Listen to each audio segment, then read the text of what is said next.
그들이 먹을 때 예수께서 떡을 가지사 축복하시고 떼어 제자들에게 주시며 이르시되 받아라. 이것은 내 몸이라 하시고 또 잔을 가지사 감사기도 하시고 그들에게 주시니 다 이를 마시매 이르시되 이것은 많은 사람을 위하여 흘리는 나의 피 곧 언약의 피니라. 진실로 너에게 이르노니 내가 포도나무에서 난 것을 하나님 나라에서 새 것으로 마시는 날까지 다시 마시지 아니하리라 하시느니라. 이에 그들이 찬미하고 감람산으로 가니라.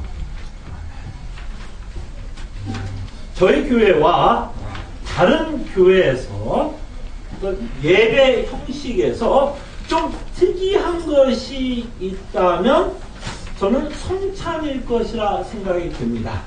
어떤 의미에서 특이하다라고 여러분에게 말씀을 드리냐면 일반적입니다. 교회에서 매주 성찬을 하는 교회는 좀 드뭅니다. 없다는 얘기는 아니지만 상당히 드뭅니다. 보통 교회에서는 성찬을 좀 중요한 절기일 때, 주일 때 하는 걸 보게 됩니다. 뭐 부활주일, 뭐 성탄주일, 뭐 추수감사주일 이럴 때 어떤 중요한 주일일 때 성찬을 합니다.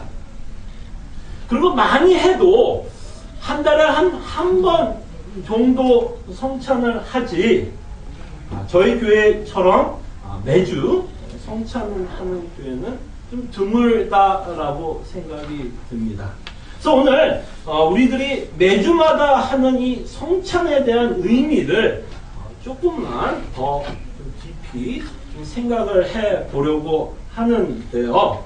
성찬을 이해하는 데 있어서 참 많은 내용들이 있고 저희들에게 많은 은혜를 베풀고 있지만 오늘은 몇 가지만 좀 요약을 해서 여러분과 함께 생각을 해보려고 하는데요.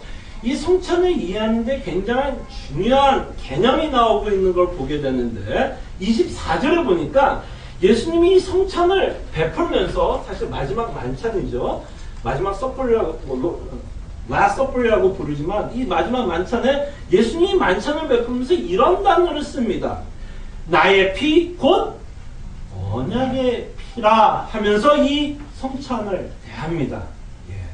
그러니까 저희들이 매주 대하고 있는 이 성찬과 우리는 뭐하고 연결을 하면서 생각할 수밖에 없냐면 언약이라는 개념과 함께 생각을 하게 됩니다. 왜? 예수님이 언약이라고 말씀하고 있기 때문에. 자, 그럴 때 우리가 언약이라고 할 때 우리가 좀 생각을 해보고 싶은 건 하나님이 구약에서 이스라엘 백성과 언약을 맺죠. 언약을 맺는데 언약을 맺을 때 어떤 형식으로 언약을 맺냐면 제사를 드리고 피를 뿌림으로써 언약을 성사시킵니다. 자, 이 내용이 어떤 내용이냐면 어려운 내용이 아니에요. 우리가 계약서를 쓸 때, 여러분 계약서 무진장 많이 쓰죠. 여러분 계약서를 쓸 때 그 계약서가 효력이라고 감사합니다. 효력을 발휘하기 위해서는 그 계약서에 뭐가 들어가야 돼요? 여러분들의 사인이 들어가야 돼요. 여러분들의 사인이 들어가지 않는 한 그 계약서는 단지 종이에요, 종이. 그럴 때 하나님과 이스라엘 민족이 어떤 언약을 맺고 계약을 맺을 때 그 계약, 그 언약이 효력을 갖기 위해서 뭘 하는 거예요? 피를 뿌림으로써 이 피를 뿌리는 상징이 뭐예요? 쌍방간이 뭐 하는 거예요? 사인을 하는 거예요. 사인을 맺는 거예요. 여러분의 사인이 딱 들어가는 것처럼 사인을 맺는 거예요. 그래서 서로가 뭐예요? 이 언약을 지킬 것을 상징하고 있는 것이 바로 피의 언약이에요. 피의 언약이 그런 의미를 갖고 있습니다. 마치 영화에서 이런 거죠. 여러분 이런 거 봤죠? 막 의형제 맺을 때. 의형제 맺을 때 어떻게 맺어요? 혈석. 예, 맞아요. 혈석. 그래서 혓바닥을 깨물어서 피를 쫙 따가지고 서로 이름을 쫙 써가면서 서로 싹 다듬으면서 뭐 하는 거야? 서로 죽는 날까지 의를 지킬 것을 서로 맹세하는 그런 내용이에요. 지금 하나님이 이스라엘 민족과 언약, 피 언약을 맺을 때 서로가 계약하는 것을 끝까지 지키자라는 의미가 있습니다. 자, 그럴 때 예수님이 성찬을 통해서 피의 언약을 맺는다는 것은 뭐예요? 이제 예수님과 누군가가 이제 언약을 맺는다라는 거죠. 언약을 맺는다. 이 언약에는 어떤 약속이 들어갈 것이고 예수님에 의해서 이 언약이 반드시 지켜질 것을 저희들에게 약속하고 있는 거예요.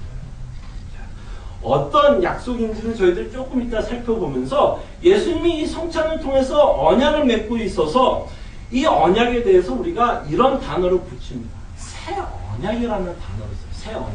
새 언약. 그러니까 이렇게 이 언약에 대해서 우리가 새 언약이라 부르면 여태까지 있었던 어떤 언약과 굉장히 구분이 된다는 얘기죠. 구별이 된다는 거. 뭔가 새롭다라는 의미예요. 여태까지 맺었던 하나님과 이스라엘이 맺었던 어떤 언약과도 이 언약은 뭔가 구별이 된다라는 아주 독특한 언약을 내가 너희들과 함께 맺을 것이다 라고 말씀합니다. 그럴 때 어떤 독특한 언약을 맺게 되냐면요, 하나님이 예레미야한테 이런 약속을 합니다. 내가 때가 되면 내가 너희들과 새로운 언약을 맺을 텐데 그 언약이 갖고 있는 가장 큰 내용이 뭐냐면 내가 다시는 너희 죄를 기억하지 않겠다라고 약속을 해요. 기억을 하지 않겠다. 근데 왜 이 내용이 중요할까요? 내가 다시는 너희 죄를 기억하지 않겠다라고 하는 이 약속이 왜 이스라엘뿐만 아니라 믿는 우리 모두에게 중요할까요? 몇 가지로 생각해 볼 수 있지만, 자, 만약에 하나님께서 이렇게 약속을 했다면, 자, 내가 너의 죄를 잊어버리겠다 라고 이야기한다면 좀 어떤 문제가 있을까요? 어떤 문제가 생길 수 있냐면, 만약에 하나님이 우리의 죄를 잊고 있다가 심판하는 날 기억이 나면 어떻게 해요? 다 기억이 나버렸어요. 잊고 있다가 지금까지 잘 잊고 계시다가 다 잊어버립니다. 다 이제 생각이 나는 거 하나 다. 그럼 우리가 뭘 받아요? 하나님의 심판을 모면할 수 없게 됩니다. 자, 그럴 때 여기서 중요한 개념이 이거예요.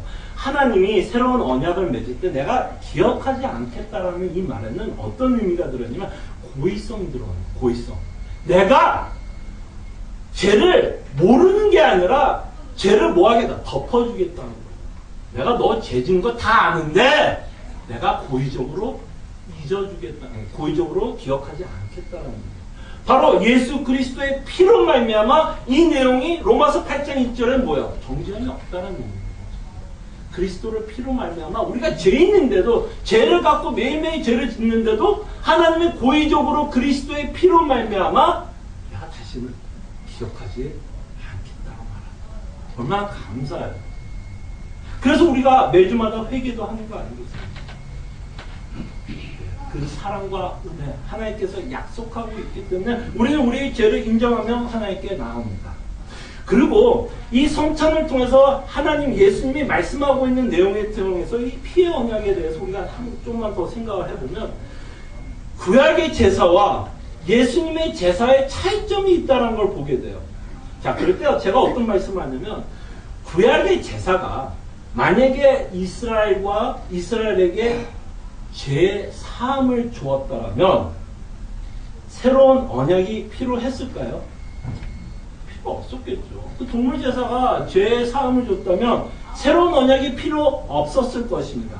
근데 예수님께서 이렇게 새로운 언약을 맺고 있는 걸 보면 구약에 있었던 어떤 동물 제사도 제사함이 없다, 제사함을 주지 않았다라는 것을 저희들이 알게 되고 이런 말미암아 우리가 새로운 언약이 필요하다라는 것을 보게 됩니다.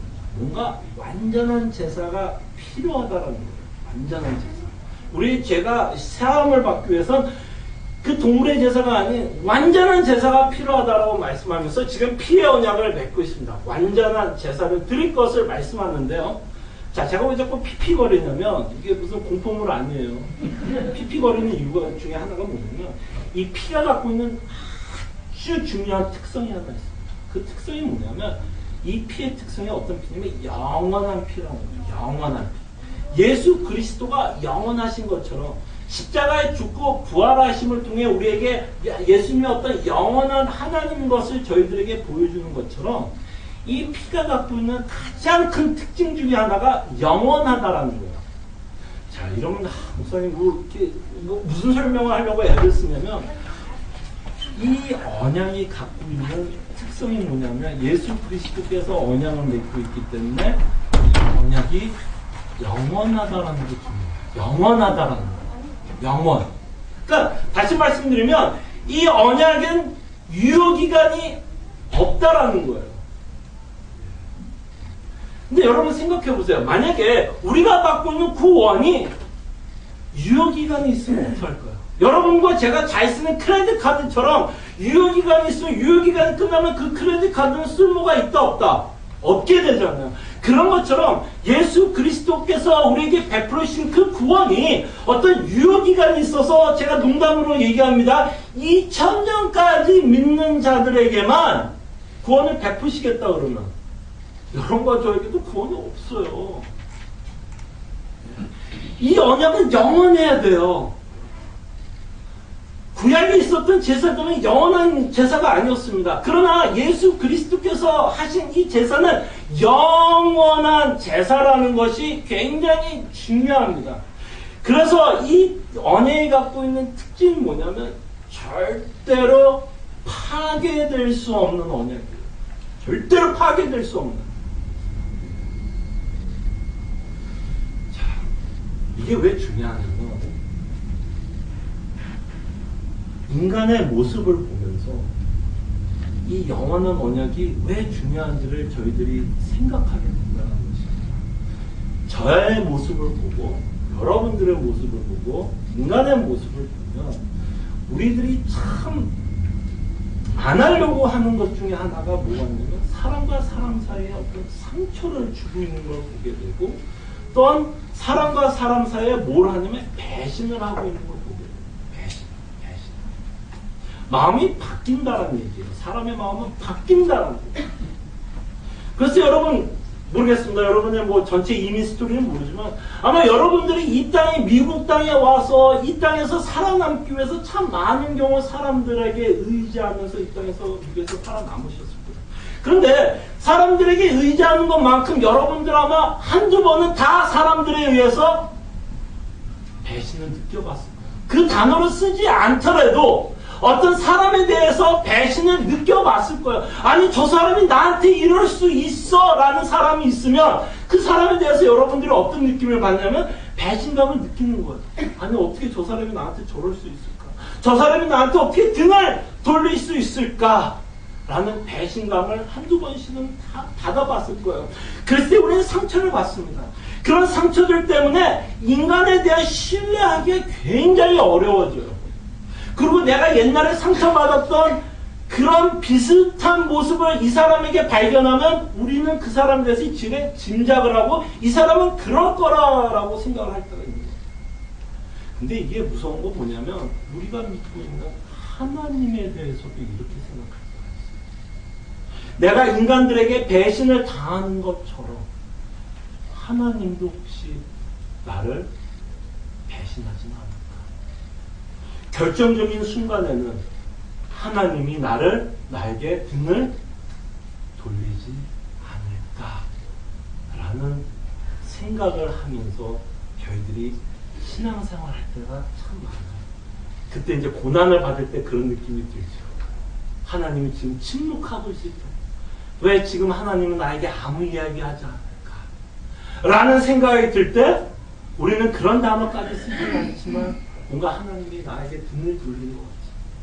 뭔가 나를 배신하고 있는 것 같은 느낌이 들 때가 신앙생활 할 때 있다라는 것입니다.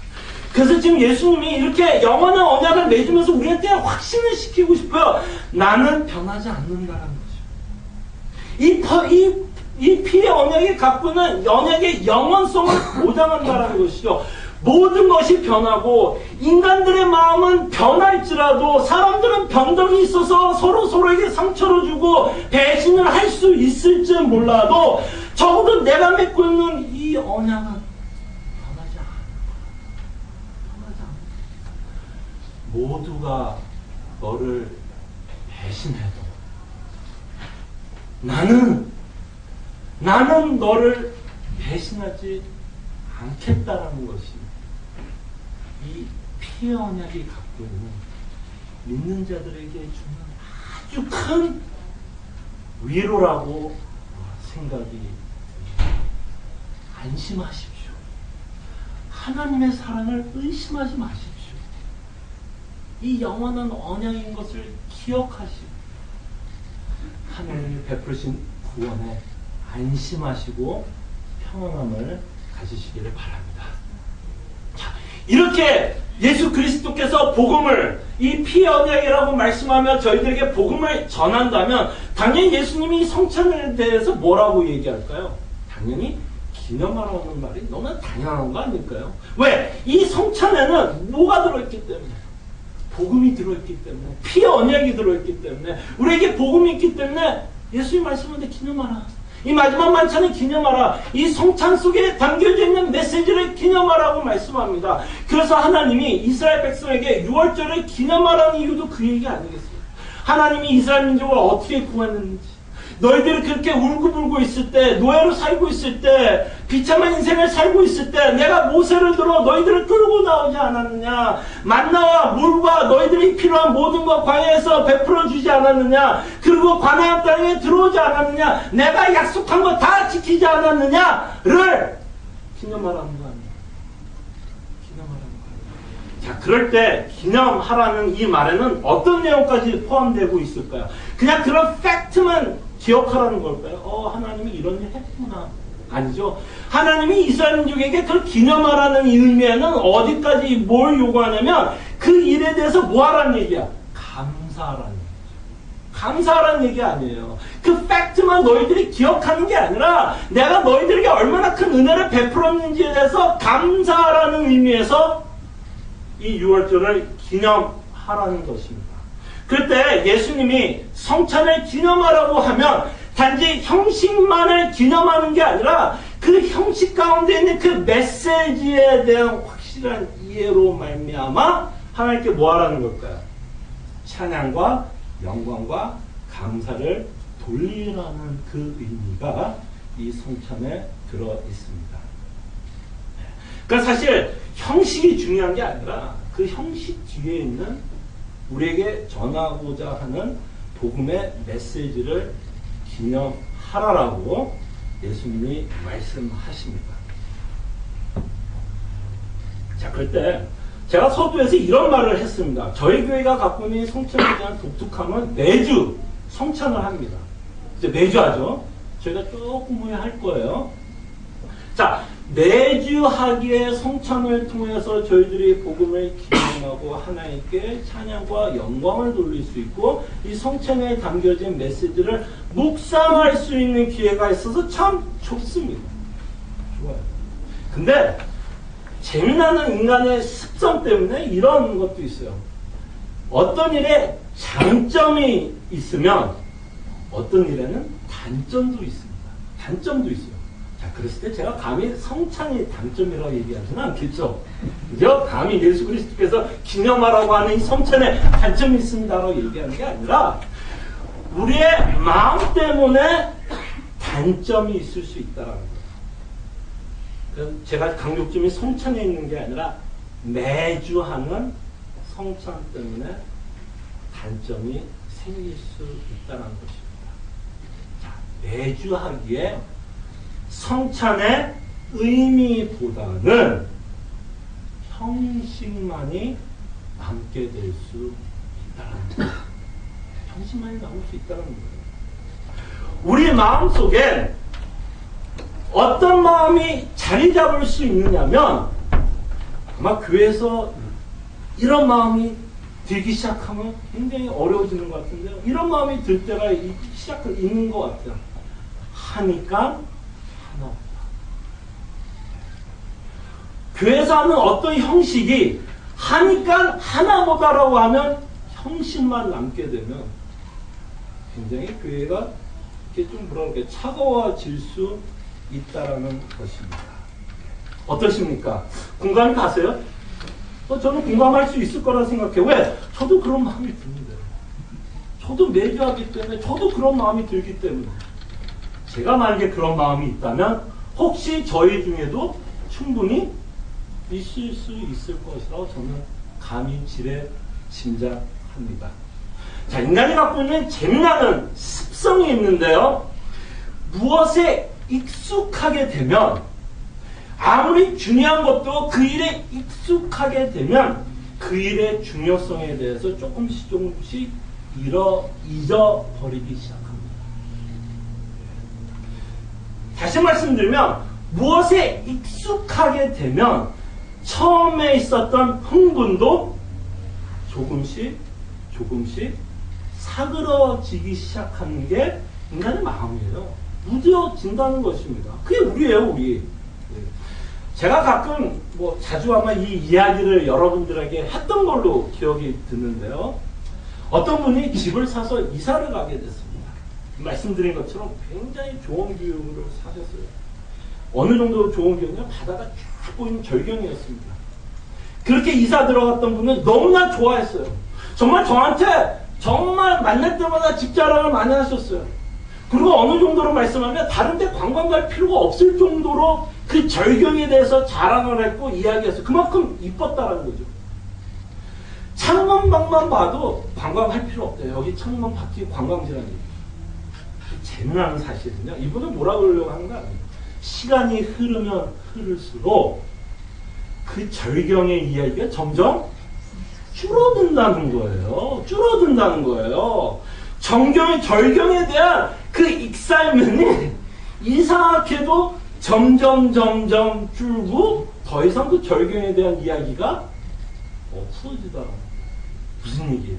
그만큼 익숙해졌다는 얘기예요. 그 절경이. 그럼 그 절경이 바뀌었을까요? 갑자기 그 바다가 다 드라이 돼가지고 다 건조돼서 없어졌을 거예요. 그럴 수도 있었겠죠. 근데 그러지는 않은 거 아니에요.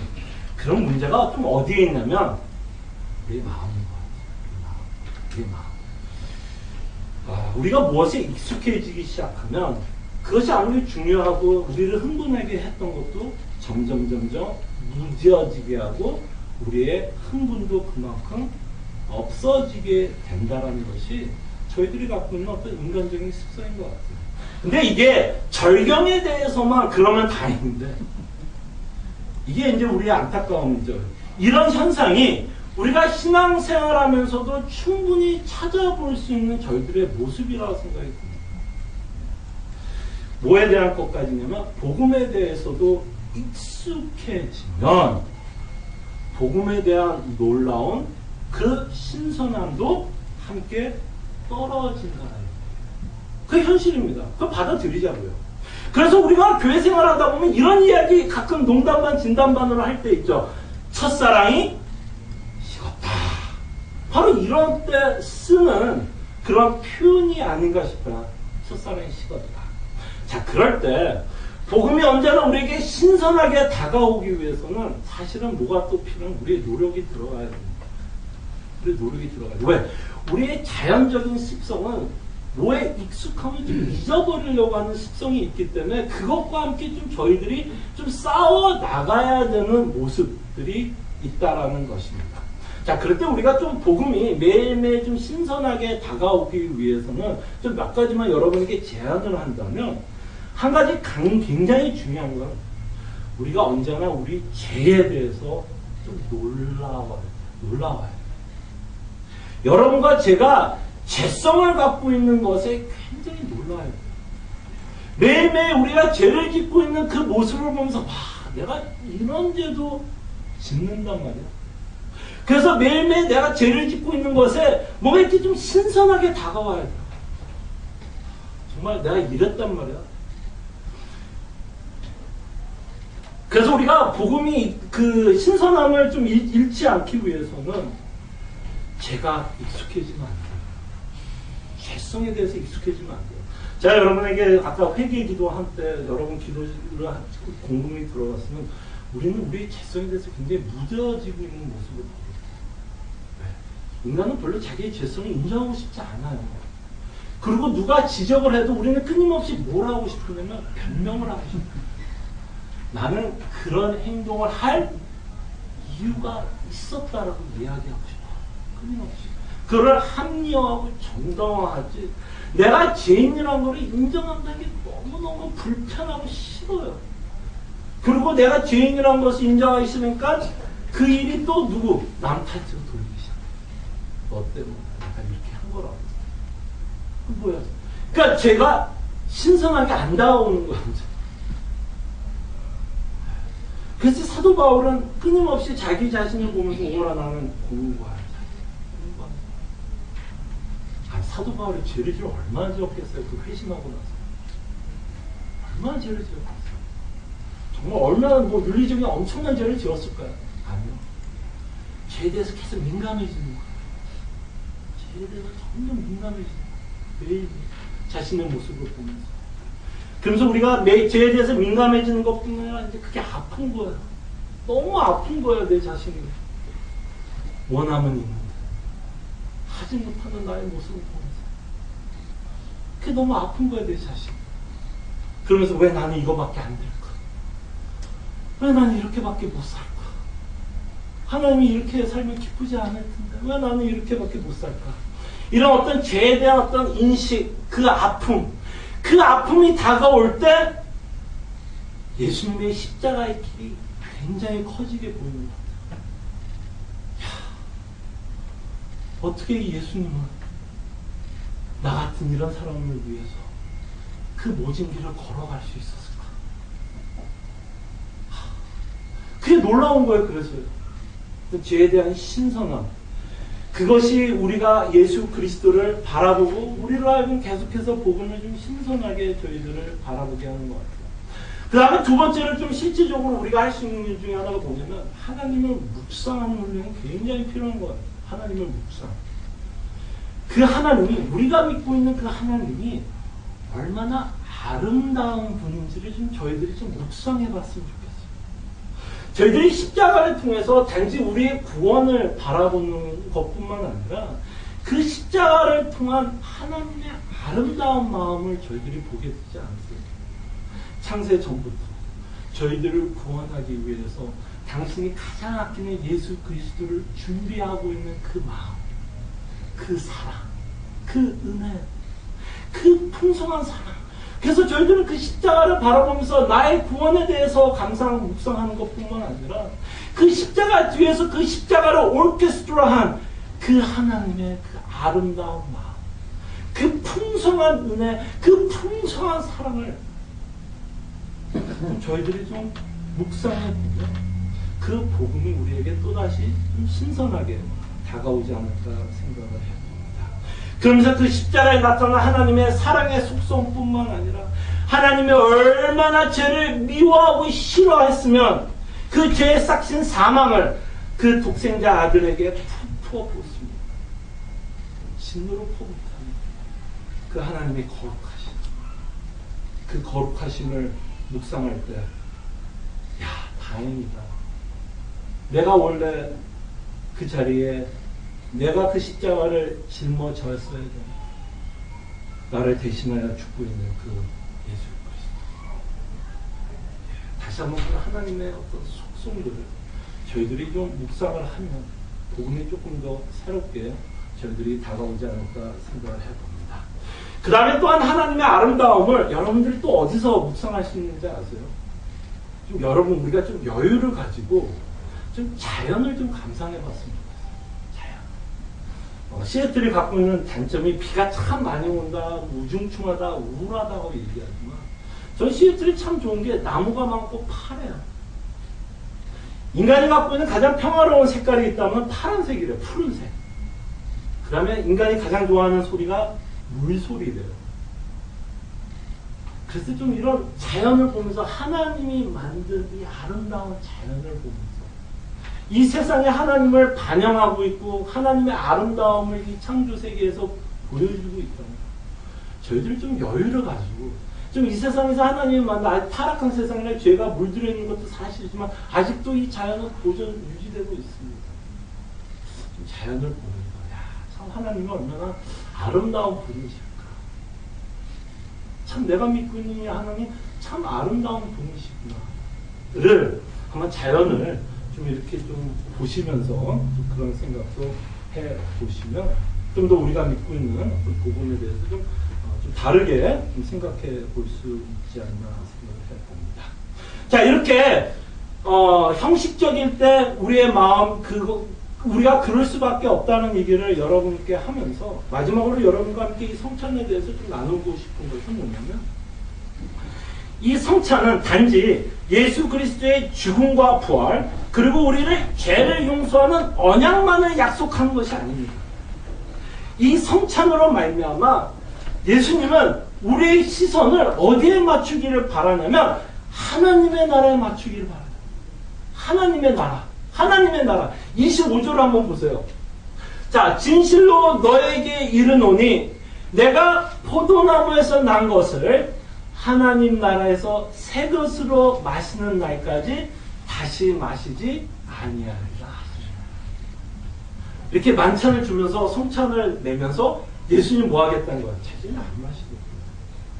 그러면서 언제 내가 너희와 함께 이 만찬을 들 것을 약속하냐면 하나님의 나라에서. 하나님의 나라에서.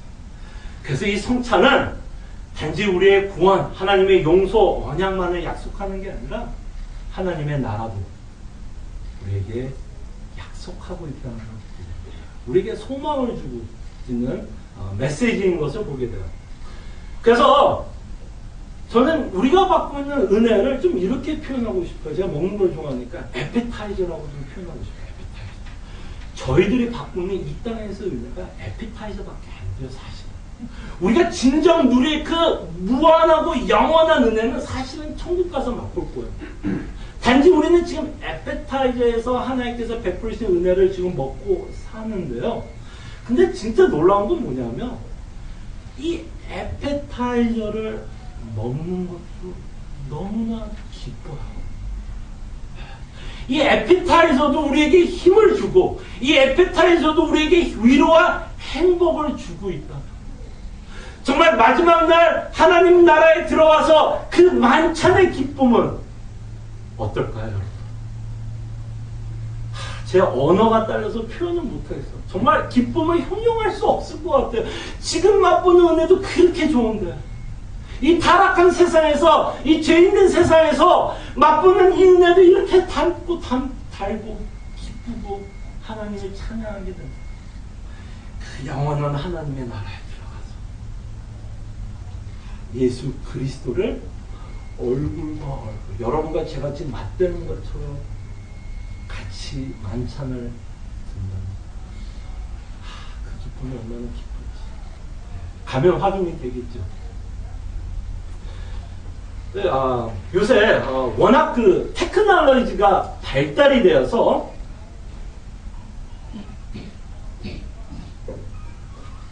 무엇이 가능하게 되냐면 화상 채팅이 가능하게 됐어요. 화상 채팅. 여러분 화상 채팅 아시죠? 혹시 하시는 분 계세요? 제가 알기로는 하시는 분들이 있는 걸로 알고 있는데요. 화상 채팅이 저는 참 신기한 게 미국에 있고 가족이 한국에 있어도 어디에 있든 이 화상으로 이야기를 할 수 있어요. 전화가 가능하더라고요. 얼굴을 맞대면서 이야기를 하고 있는 걸 보게 되고요. 그 다음에 어떤 동영상을 봤는데 군인들도요. 전쟁 한복판에 이라크에 뭐 이렇게 파병된 군인들도 화상 채팅을 통해서 가족들과 이야기하는 걸 보게 돼요. 남편과 부인, 남편은 전쟁에 있고 부인은 미국에 있습니다. 화상 채팅을 막 이야기해요. 근데 제가 어떤 장면을 봤냐면 남편과 부인이 뭘 하고 있냐면 모니터를 만지면서 이야기하더라고요. 모니터를 만지면서. 모니터를 만지면서 이야기하고 있는 그 모습을 보면서 진짜 마음이 짠하더라고요. 한번 생각해 보세요. 화상 채팅으로 하는 것이 좋을까요? 가족과 화상 채팅하는 게 좋을까? 아니면 얼굴과 얼굴을 맞대면서 이야기하는 게 좋을까요? 이거 질문이라고 합니까? 투말하면 잔소리죠.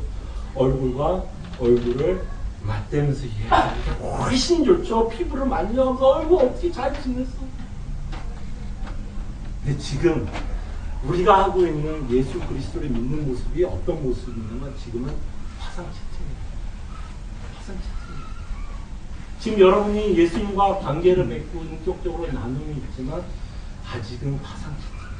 모니터 속에서만 예수님을 발견해요. 그래서 사도 바울은 아직 뿌옇다라고 표현해요. 우리가 은혜를 받고 예수님의 얼굴이 뿌옇게 보였다라고 표현합니다. 지금 모니터 속에 계신 예수님과 함께 여러분들이 삶을 나눕니다. 그것도 기뻐요. 근데 얼굴과 얼굴을 맞대는 것보다는 기쁘지 않겠죠. 그래서 예수님이 약속합니다. 이 성찬을 통해서 내가 너와 함께 만찬을 해요. 만찬.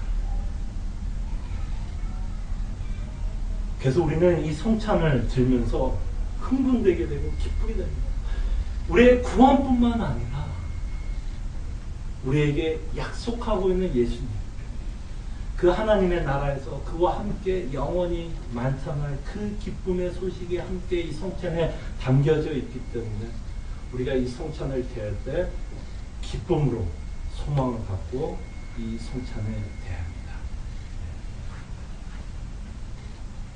그래서 여러분, 저희들이 이제 조금 후에 성찬을 대할 텐데요.